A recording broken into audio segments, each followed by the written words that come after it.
Okay, welcome to today's Lunch and Learn. I am Dominic Liberatore. Um, I just wanted to go through the agenda here, March 10th, 2022. This will be from 12 to 1. Probably will run a little bit shorter than that due to the lack of audience. So I am Dominic Liberatore. I run a rental in off of Hammock Point, Crisfield, Maryland. Essentially, family has owned it since 1999. We fixed it up a ton and just love the house and love the area. And I really just wanted to share with you some tips and tricks that I've learned throughout the many years of renting and go through the Crisfield rental market report, which is through AirDNA, essentially a data software company that takes in all short-term rental data in each municipality and puts it into actionable trends. The other thing is I wanted to go through host software. So PriceLabs, Hostfully, and TurnoverBNB are the three that I wanted to cover. Those are three subscriptions that have helped me so much and automated so much, and it's really just want you all to take advantage of it as well. It's really changed the house for us in terms of like the revenue and just the ease of hosting and making things automated. It's really helped. Um, the other thing I wanted to do is just best practices, audience input. So yeah, that is the agenda, and then I will be sharing my screen throughout this. Obviously, this is the ad that I put in the paper here. Terrapin King Properties is just essentially an LLC that is that one house. Properties is actually a lie. There's only one property, and it's the one at the end of Hammock Point. I'm sure you see it. You look down the city dock, you look left, and it's staring at you in the face. Kind of looks like a boat. Um, it probably costs more than a boat to do the upkeep. Um, October 29th was a scary day for us as well, but we managed to survive, thankfully. Okay, so yeah, I'm gonna go through. That's a little bit about me, my introduction, and then the Crisfield rental market report. So for that, I will go to AirDNA. So AirDNA is essentially a subscription platform that you can really look at your market area and look at what the rentals are like in that area. So it's got a bunch of different data, and this only covers essentially short-term rentals. So these are like vacation rentals, or if somebody has a room on Airbnb that they have available, they're only short-term. So there are other rentals in Crisfield that are long-term. This doesn't catch that. It only catches things on Airbnb and Verbo. So what I wanted to share with you and with this is just an overview of the market. So we can definitely see a trend upwards here in terms of rental growth in Crisfield. Obviously, so in the winter months, we always see this that I've noticed. We had 32 active rentals at the end of Q3 of 21. And then, yeah, once it gets colder, people typically take off their rentals or delist. So yeah, it dropped here, but if you look at it, there's still been a considerable growth of short-term rentals since 2018. So I wanted to show you that trend, and then I'll go through a few other things. It gives you the percentage of who's on Airbnb, who's on Vrbo, and who's on both. Um, so those are all good things to know. But I share this with you because I like this trend. I think, Crisfield in general could use more rentals for putting money back into the house. There's a lot of houses that need updates, and turning them into Airbnbs and instead of them being vacant, I think could be a big win for Crisfield in general. That's certainly what we have done with that house.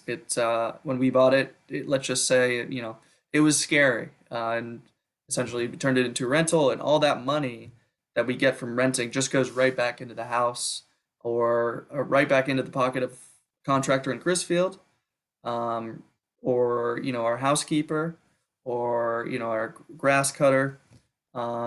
So I think it's a considerable, little things make a difference, and I think that house is just a microcosm of what could be for the rest of Crisfield.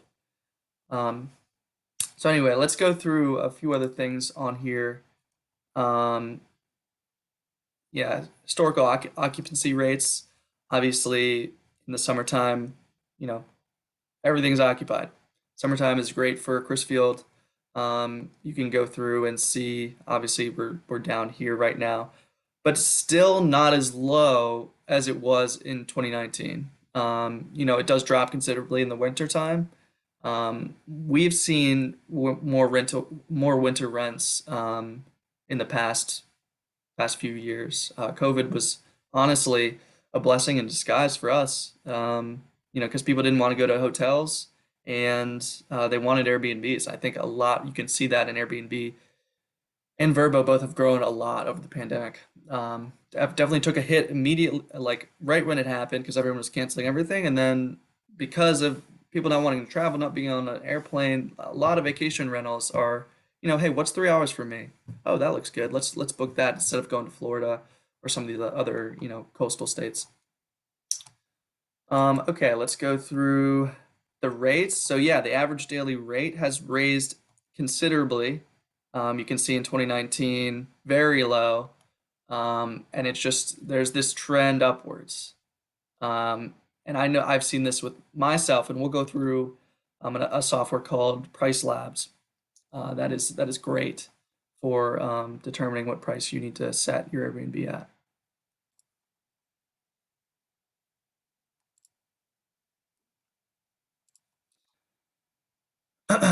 Revenue, you can see there's a trend, obviously not as clear on this one, but it's definitely trending upwards, and that's what we like to see. I think overview, trying to think if there's any, um, you can actually look at top properties. Essentially, you can look at your competition here and say, who's doing better. And we shouldn't even say competition. I want everyone to, be renting. I think it can really help Crisfield. And the more competition, the higher the price we can charge. So the more rentals, the better. We want a strong rental market in Crisfield. So the best view, yeah. So you can look at everything, and probably people don't understand that this is even readily available. But you can look and see which unit actually, what the revenue is for each unit, which is pretty cool to know. Especially if you want to buy one of these condos, you're like, oh well, this condo did 61,000 in revenue last year. That's a good note to have. It goes down here 45, 30, 34, 29, and yeah, just this is all just the properties ranked. Some of these, I mean, I think this one looks new. They probably only been on the rental market for a year. So yeah, it's AirDNA is really cool. I don't use it a ton. I think it's really useful to get an overview. But it's more used for like if you are looking to invest in another community, and you can actually look at that community and be like, what are the top rentals, what are they charging, and stuff like that. So all right, so the next thing that I wanted to go through was, let's just check the agenda here. Yeah, AirDNA, and then okay, yeah, we need to jump into PriceLabs. So PriceLabs is the best thing that's ever happened to us, honestly. So this is a software that it is $34 a month. The last software, I think it was like $100 annually. It's not that useful for hosts. It was just it was useful for this purpose to get the point across in terms of what the rental market looks like. The Price Labs, I think, is $34 a month, and they use the search. So they have some algorithm that uses the search data in Airbnb and Verbo and changes your prices changes your prices every day. So a lot of people are like, on Airbnb you can set your pricing at a max or minimum, and usually they update it. But I'm telling you, put it on Price Labs because they for whatever reason, and a lot of the issues are too when you're have bookings or when you're getting close to being having a vacancy where say in March, so March isn't like a huge rental time. They're going to update that price to make it more affordable as it gets closer, but it's still legitimate pricing. Okay, this isn't my problem with Airbnb's pricing is that I feel like they'll go as low as they can because they just want people in the units. And at some point, like that's just not profitable for hosts. I've seen Airbnbs where they're putting it on there for $50 a night or something like that. It's like at the end of the day, you need to be able to clean the unit. You need to, the logistics of it doesn't even make it profitable. So this doesn't do that. This is the first year I've used it, and it is awesome. So I would definitely recommend. You can see essentially you can actually go in and review the prices, and you'll see some of what I was saying. So yeah, you see in March these are pretty low, and then but I haven't touched this, so you don't have to touch it at all. You essentially export your calendar, PriceLabs for both for Vrbo and Airbnb, and it does the pricing for you. And $34 a month is completely worth it in my experience. But yeah, so these are all just the open days. They update it based on obviously this is a weekend, so it's going to be more. And yeah, so it's a great tool. It's the most out of all the software that I will be talking about. This is the most important one by far. Okay, so the next thing, let's check the agenda real quick. Next thing would be Hostfully. Hostfully is a great tool for automation and for providing recommendations for your guests. So if we go in here, Hostfully has a dashboard of things. Essentially, this is also an annual fee. I think it's around $100. I'm not 100% sure on that. But you make a guidebook. So a lot of the problems with Airbnb, or at least in staying with them, you get to the house and then you don't have any local recommendations. Maybe this is somebody who's never been in Crisfield, they don't know where to go to eat, or they don't, they want to know what museums are around. This just takes all of those things and takes the reviews from Yelp and puts them into a guidebook basically for you, and you can edit it how you want. But so I will show you mine. It's pretty basic. I send it to my guests, and they seem to like it. Um, if you're a business owner and you're not on this list, just reach out to my email, and I will put you on it. But yeah, so there's a house manual, which I don't typically use for this. You can use it that way, but I really only use Hostfully for attractions and places to eat. So yeah, so we go through them like Linton's, see that so that just has the Lynn's website, and then it's got reviews, Water's Edge Cafe, From Scratch, obviously, Fisherman's Grill, Food Lion, and McDonald's if you want something quick. That's on here. So those are just the local recommendations for places to eat. Then there's bars. Obviously, those are sparse. Red Shell Shanty. I'm not even sure when that's open, but that's the closest thing. So that's what we got on here. And then attractions, we do have the J. Miller Taws Museum, of course, the Corbin Studio and Gallery, and the Bay Gift Vault. So our guests are like, hey, I want a souvenir. I want something to remember this trip by, some local art or something like that. We provide those areas. And then so when I actually send them, I think it's right here. Yeah, so when I send them to this, it is essentially everything in one. So Janes Island State Park, that has to be a recommendation too. Obviously, a big draw for the area. So yeah, that is Hostfully. It just takes everything within a 30-mile radius. I think you can change that radius too.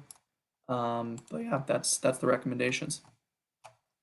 That is for creating a host guidebook. Also, and yeah, just another note. That's not all you can do on here. You can put in directions, you can put in parking, you can put in your check-in information, your Wi-Fi password, everything like a house manual. Basically everything that a guest needs to feel comfortable, you can put in here and just send them this link instead of sending them like a paragraph of information on Airbnb or Vrbo before they check in. Okay, so that is Hostfully. I think the next thing is TurnoverBNB. So let's check the time here, 12:19. TurnoverBNB is something I started just recently this year. It has really helped in terms of turning over the Airbnb. So scheduling cleanings. Um, we have a housekeeper, Patricia Armstrong, who's great. If you're watching this and you need her number, definitely just reach out to my email, dom.liberatore@terrapinking.org, and I can connect you with her. But Turnover B&B is essentially just a calendar for cleaners, and they can accept projects. So if you ever need another cleaner, say if Patty can't do it, I can find another cleaner on here, and they can pick it up, and it's got the rate and everything. There's a ton of different there's a ton of housekeepers on here, and you can also make payment through TurnoverBNB, and this is completely free too. So that was amazing. This because the past few years, when you have people checking in, checking out, it is really tough scheduling. Um, Sending a text to your housekeeper, hey, we need it turned over today. Just confirming this. There's none of that anymore. It's just everything's right here. Um, you can make a checklist he or her to do multiple properties. Put it on here. There's a lot of things. I use the basic. Just I put all the cleans in here. Sorry, I don't put all the cleans in here. Again, if you just export your calendar to this service, it does it automatically. So I export my calendar from Airbnb. So just explain how it works a little bit on the back end. I expect as long as I export my calendar to TurnoverBNB when I start up my account, as soon as I get a booking, it creates a work order on TurnoverBNB and sends it. So long as your housekeeper is a part of your team down here, it essentially sends her a ping like, can you accept this work product, whatever the rate is. She says yes or no. Typically it's yes, and then everything's scheduled because she has it on her calendar. This can directly go into your phone, and it's just a great tool for scheduling turnovers of your place. Yeah, there's and you could see the schedule. Probably won't see many cleans on here, but for March. But yeah, it just shows you this basic schedule. Obviously, you can send your cleaner a text just to confirm, but it really helps in terms of scheduling. Okay, TurnoverBNB. Let me check the agenda here. Audience input and best practices. Let me double check. Let me jump out of screen share. Yep. We won't have any of that because I did not do a great job of marketing this online. So apologies for that. If you guys have any questions for me, please reach out to my email here. I'm hoping to post this on the Crisfield Facebook page or really anywhere that this could help a host or somebody who's looking to maybe host in Crisfield or Somerset County. Thank you.